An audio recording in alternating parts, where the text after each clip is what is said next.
This is my son, Alden. He's 6 months old. I found out on a Monday in August that I would be talking to you tonight about the upside of crisis. By that Friday, I was with Alden at Children's Hospital, unsure how long he would live. It started with a routine visit to the doctor.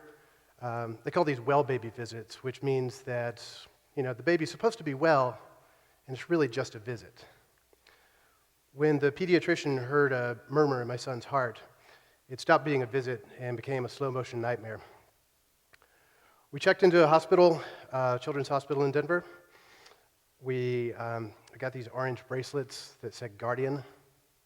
We walked past these teddy bears and balloons and bright colors, all of which hide this grim fact.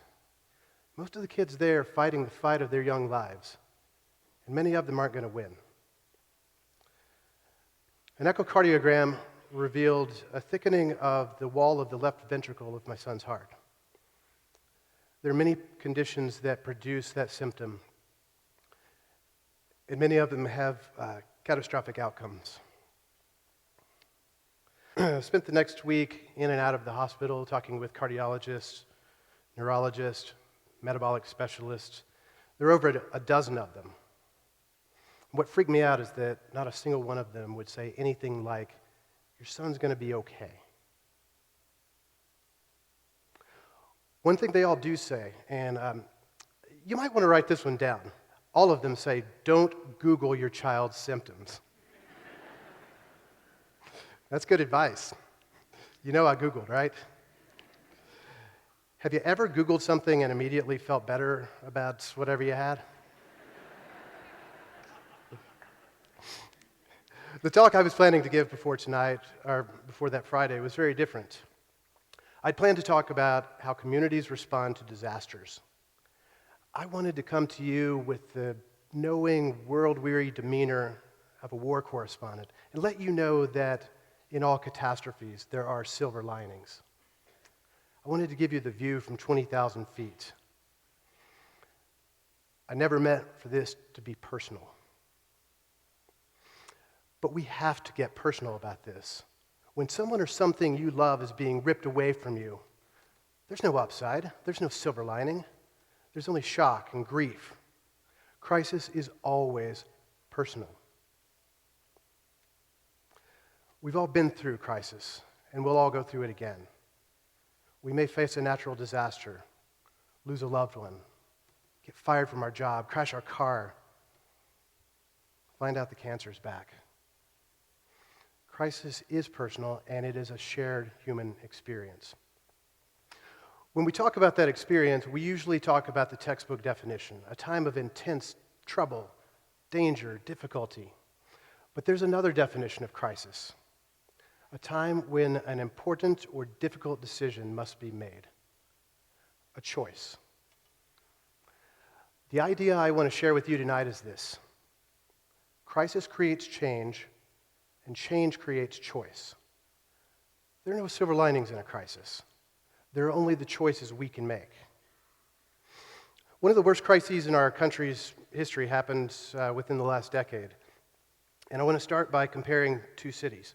In 2004, Detroit and New Orleans were very similar cities. They were on the same track. They had dwindling population, they had failing schools, they had a grim future. In 2005, that changed when Hurricane Katrina and the floods that followed destroyed much of New Orleans. Overnight, the people of New Orleans lost their loved ones, lost their homes, lost their neighbors and their neighborhoods.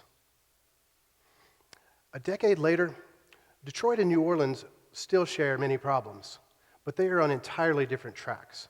New Orleans has become a hive of entrepreneurship, a laboratory for innovation and education, and a renewed, vibrant destination for arts and tourism. Sadly, Detroit continues to struggle. Detroit has lost 3/4 of its public school student population in the last decade. It's selling its art to pay its debts in bankruptcy. There are 80,000 vacant buildings in Detroit, and you can buy a house there for less than many people pay for a bicycle. Despite heroic struggle, Detroit remains shackled to a declining status quo. Some call Detroit New Orleans without Katrina. I don't see any upside in the loss of 3,000 lives or the destruction of an entire city. But the disaster isn't the point. The point is what happened next. New Orleans went from this to this. Detroit remains right here.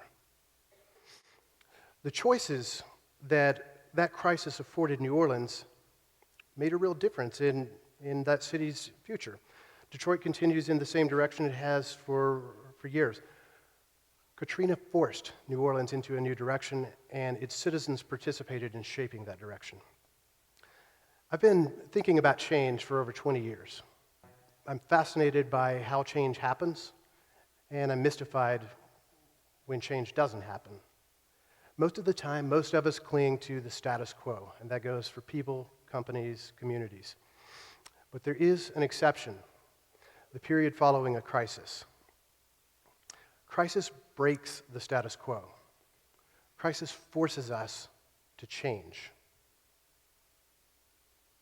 I had a professor in grad school who said that no real change ever happens without a crisis. And of course, being somewhat naive, I said, well, what do you do if you need change but you don't have a crisis? And he said, you make one up. I think that's a little flip and a lot over the top, but it gets at an important point. Trying to make change in stable times is like trying to push a boulder up a hill. Change after a crisis is like watching a boulder roll down a hill. It's just inevitable. Change and crisis are often the same thing happening at different speeds. Most of the people I meet in my work get this. These are people who are trying to change the world.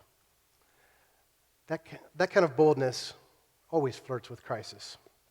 Most of my coaching clients come to me because of a crisis, either one they're experiencing, sometimes one they've created.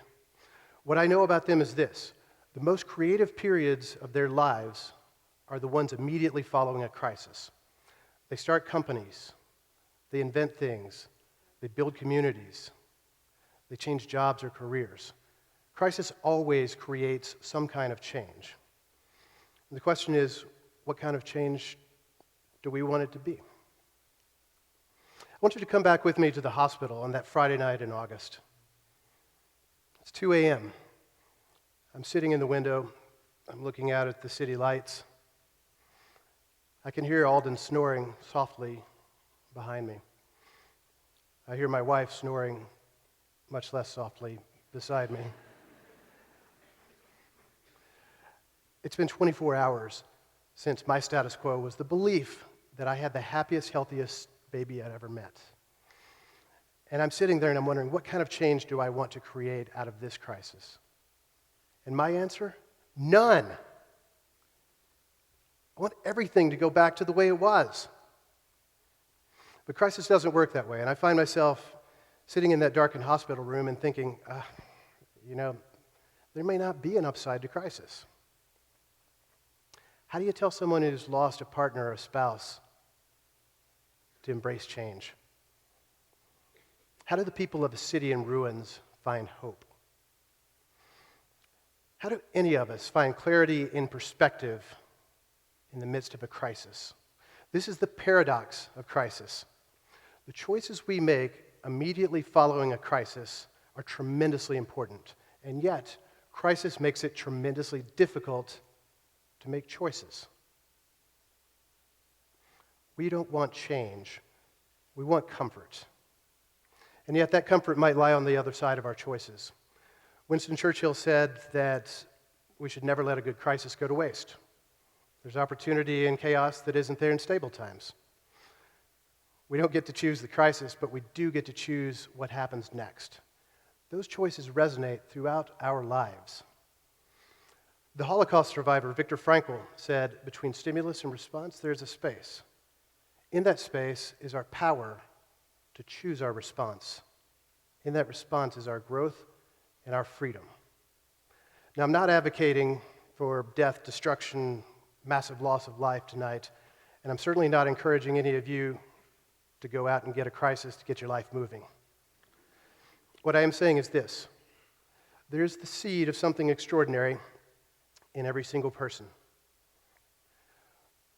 Crisis offers us that fluid time to nurture and grow that seed. If you want to change the world, if you aspire to a better tomorrow, then the time to start thinking about those choices is now. In our worst times, we can find our best selves. We often miss that opportunity in our grief, but it is an opportunity. And the way to take advantage of that opportunity is by doing two things. One, become very clear on your values and ideals now. And two, share those values and ideals with those who would carry them for you during your toughest times. When we reach out to others, we strengthen our communities. When we choose to accept what has happened and move forward, we banish fear and bitterness. When we make conscious choices in the wake of a crisis, we determine the paths our lives will take. Making those choices ends the crisis and begins a new day. My crisis is still unfolding. We don't know why my son's heart grew the way it did. We still have months of tests and not knowing ahead of us. And I don't know what kind of choices we'll have to make, but I know we'll have to make them.